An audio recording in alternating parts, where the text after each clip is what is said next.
In this week's video, we'll cover a stock market signal that has only occurred 3 times in the last 47 years. When you're using a weight of the evidence approach in the markets, the weight of the evidence shifts and builds over time, especially when the market is trying to put in a major low. Thus, before we cover numerous signals that have just been nailed down in 2025, let's see how we got here. This is the April 11th video title slide. And if you follow along on X, you may remember this April 6th tweet that said, "The window for incremental selling may be closing." On April 9th, we knew that sentiment was lopsided in an extreme and rare manner. And that topic was also covered using a different data set in this April 11th tweet. On April 10th, we noted that extreme volatility typically comes at or near the final low. On April 25th, we covered evidence that tended to lean towards the risk-on end of the spectrum, and that followed on nicely relative to this observable shift in the VIX that we covered on X on April 14th. And all of this is relevant because it's a reflection of human behavior, and maybe more importantly, shifts in human behavior. And while markets are always evolving, human greed and fear is basically the same today as it was thousands of years ago. And continuing with the theme that the weight of the evidence builds over time, in last week's video, prior to the USA-China talks, we asked and answered the question on your screen. And that brings us to the new signals that we'll be covering in this week's video. Chart on your screen dated May 14th, 2025. This is technical data. It's the percent of NASDAQ stocks making new highs minus the percent of NASDAQ stocks making new lows. We're looking at data going all the way back to 1978. Something that happened in 2025 on the right side of your screen has only happened 2 previous times during the financial crisis, 2008, 2009, and during the COVID crash. And in those instances, when you came from the extremely oversold reading down here and you made it back to the blue line here, in the 2 prior cases, the low was in the rearview mirror. This is the S&P 500 down here. This is the S&P 500 down here after the major low in 2020 when the indicator made it back to the blue line. We just made it back to the same blue line in 2025. You may be wondering, how did stocks perform walking forward in the historical cases? The answer is quite well. 1 year later, S&P 500 performance average gain roughly 31%. NASDAQ 100 1 year later, average gain in the 2 historical cases, 36.5%. Another example of an extremely rare oversold reading that was just printed in 2025. This is the NYSE Hughes Breadth Momentum Percent Oscillator. We're looking at data going back to 1978. Something similar has only happened 5 previous times. Near the low in 1987, in 1996, 2004, 2010, and 2016. If you know your market history, walking forward from this point, this point, this point, this point, and this point was very attractive from an investment perspective. The first chart in this series was tied to the NASDAQ. This is a similar chart tied to the NYSE composite. NYSE new high percent minus new low percent. The percentage of NYSE stocks making new highs minus the percentage of NYSE stocks making new lows. We're looking at data going back to 1990. Only a handful of times have we seen a reading this oversold where we can hit the green line here, and then we make it all the way back to the blue line. It occurred after the major low in 2009, after the major low in 2011, after the major low in February of 2016, after the major low here that was made on Christmas Eve in 2018, and after the major COVID low. We just made a very similar A from the green line to B to the blue line move in 2025. In each case, historically, looking at all of the data going back to 1990, the low was in the rearview mirror. And subsequent stock market performance was quite impressive. 6 months later, average gain in the NASDAQ 100 almost 16%. 6 months later, average gain in the S&P 500 approximately 13%. A year later, 100% of the cases higher, average gain 20% in the S&P 500. In the case of the NASDAQ 100, 100% of the cases higher. A year later, average gain 25.14. Another technical data set that uses moving averages and net advances for the NYSE. You can see in 1973, when really bad things had already started to happen, the market loses over 50% of its value in the 1973-74 bear market. It loses approximately 50% of its value in the dot-com bust, and the same can be said during the financial crisis. Thus, at the peak, if you were managing $1 million account and you were buy and hold hypothetically, your account would have been worth approximately $500,000 at all three of these lows. I emphasize the term approximately. And we could see this, measure it, and put it in a model in 1973. We could see this, measure it, and put it in a model in the year 2000. And we could see this, measure it, and put it in a model in early 2008. The S&P 500 didn't bottom until March of 2009. We don't have anything like that thus far in 2025. As you can see, the right side of your screen really doesn't look anything like this, or this. This is the percentage of NASDAQ composite stocks greater than their 200-day exponential moving average. Very similar concepts. We recently moved from a rare oversold reading that tagged the green line in the lower right-hand corner of your screen. We recently made it back as there was a major shift in human behavior. There was a major shift in the net aggregate opinion of all market participants regarding all subjects on all time frames relative to the economic and market outlook. This is a significant improvement. The only times we've seen something similar, a move from A to B, after the major low over here, lower left-hand corner of your screen. This is 2003 when we make it back to the blue line.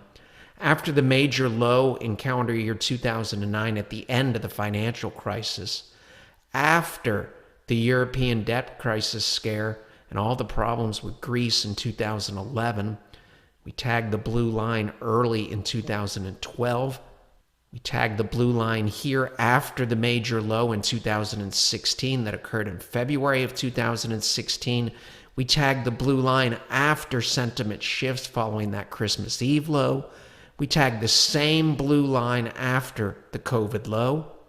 And we tag it again here after the 2022 bear market was OVER.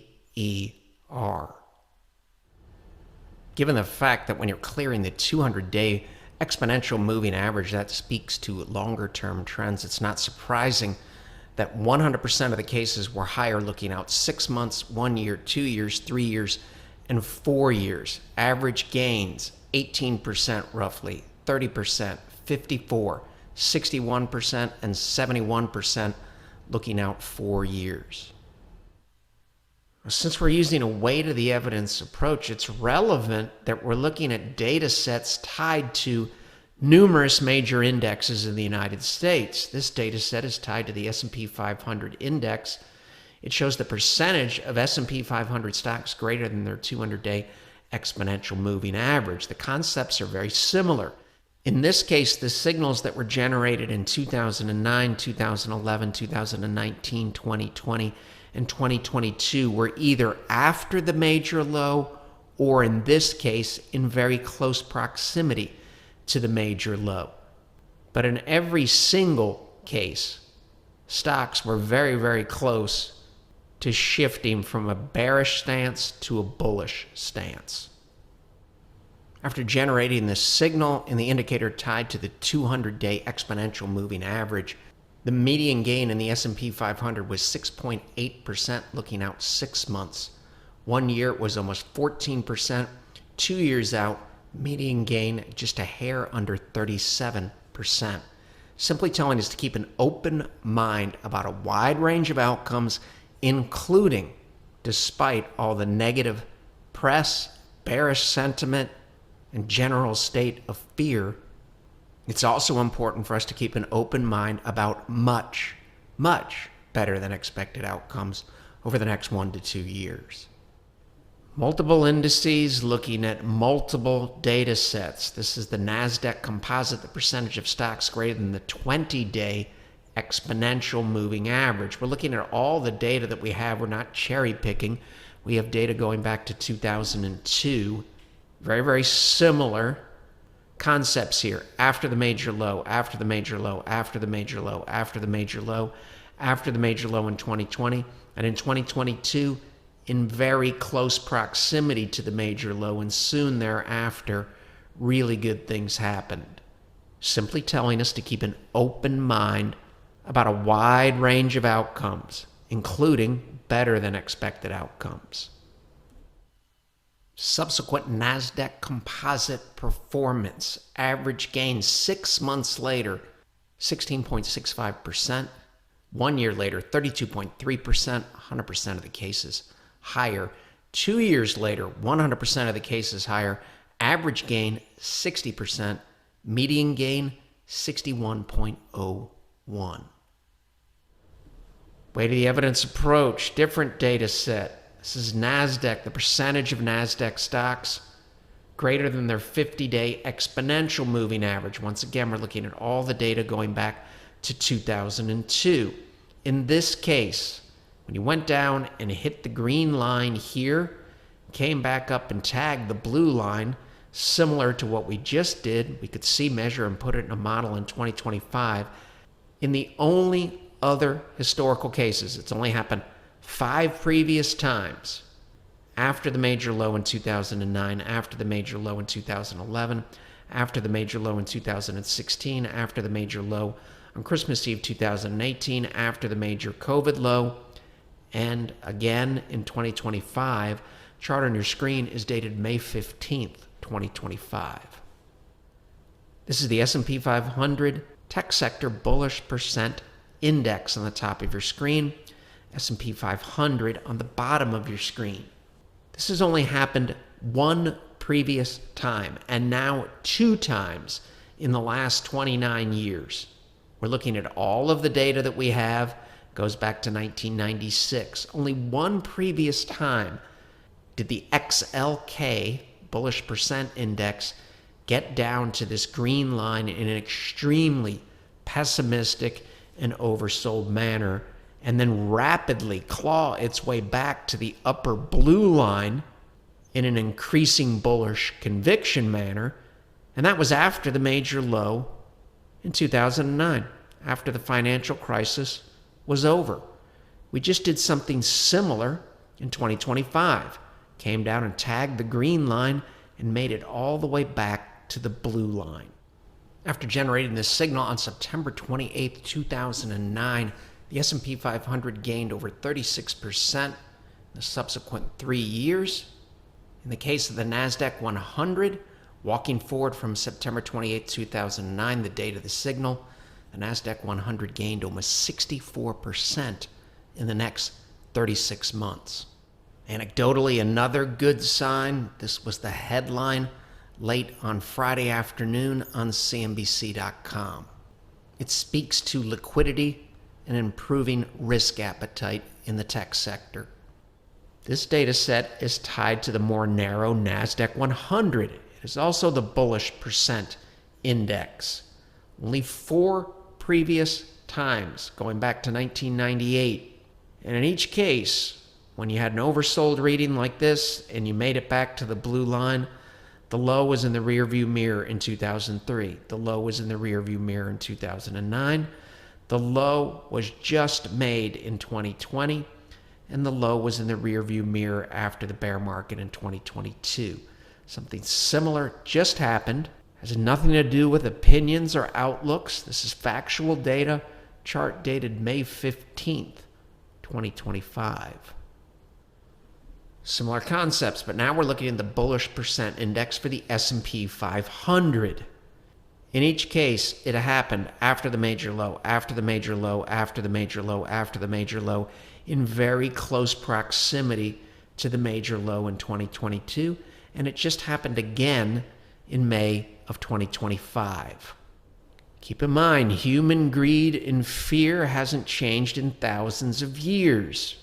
In every single case, when we went from the green line back to the blue line, the low was already in place or a low was coming very, very soon. Something similar just happened in 2025. We went from A to B. Continuing with the weight of the evidence theme, multiple indices, looking at multiple time frames using multiple data sets. NASDAQ composite stocks, the percent of them greater than their 200-day simple moving average. When we did something similar, and we're looking at all the data that we have, goes back to early 2002, when we move from point A over here in the lower right-hand corner of your screen to point B here, the only other times that happened in history after the major low at the end of the dot-com bust bear market, after the financial crisis was over, after the scare in 2011, the European debt crisis, market's low was in the rearview mirror, 2011. Market's low is in the rearview mirror, 2016. It's in the rearview mirror in 2019. And it's in the rearview mirror here in 2020. And the same can be said for this point here, late in calendar year 2022. Now think of all of these signals that have just been nailed down and think of them in the context of everything that we've covered since Sunday evening, April 6th. Beginning with that tweet that said, the window may be closing or it may have closed for incremental defensive action. It's also noteworthy that these lower oversold readings down here, or point A in our examples, coincide with the day that the tariff news became less bad. Markets are forward-looking mechanisms. If we wait until the tariff news becomes good, the market will have already moved on to another topic. As you would guess, a signal tied to a 200-day moving average would typically be followed by strong long-term performance. NASDAQ 100, in every single case, it was higher a year later, 2 years later, 3 years later, 4 years later, and 5 years later. Median gains, 33%, 59%, 67%, 87%, and 135% looking out 5 years from the date of the signal, which simply helps us assess the probability of good things happening relative to the probability of bad things happening over the next 1 to 5 years. It doesn't mean, even if good things are going to happen, that the stock market is going to go up on Monday morning, or that the stock market is going to go up next week, over the next 3 weeks, or even the next 3 months. Very similar concepts here. NASDAQ stocks greater than their 50-day moving average. In every single case, getting to the top blue line occurred at or in close proximity to a major low. Those are the only times in the entire data set that we move from here to here. NASDAQ 100 stocks greater than their 150-day moving average. In every single case, when we moved from point A to point B, it occurred after a major low in the stock market. Late 2002, early 2009, 2012, 2016, 2019, 2020, early in 2023, and again in calendar year 2025. All of this helps us assess the probability of good things happening relative to the probability of bad things happening. And we all know the probability of bad things happening is never zero. NASDAQ 100 stocks greater than their 200-day simple moving average. In every single case, looking at all of the data that we have going back to 2002, when we had an A to B move similar to what just occurred in 2025, in mid-May of 2025, a major low was in the rearview mirror. It's extremely rare for the percent of NASDAQ stocks greater than their 50-day simple moving average to reach the green line in a pessimistic manner, similar to what we just saw in 2025, and then skyrocket back to the upper blue line, similar to what we just saw in 2025. Something similar happened after the major low in 2002, after the major low or in close proximity to the major low in 2009, after the major low in 2011, in close proximity to the major low in 2015, after the low in 2019, and after the low in 2020. The same can be said here for 2022. It's probably fair to say the improvement in breadth is extremely broad. This is NYSE stocks greater than their 150-day moving average. Extremely rare to go from the green line to the blue line.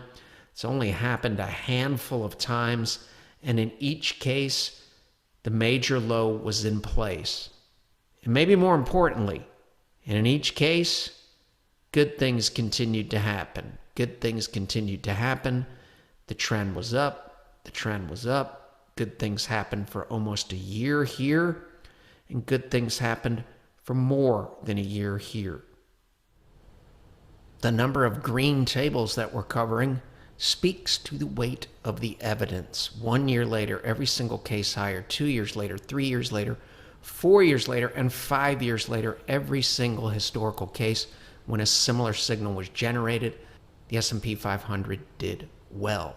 Median gain 1 year later, 21%. 2 years later, almost 38%.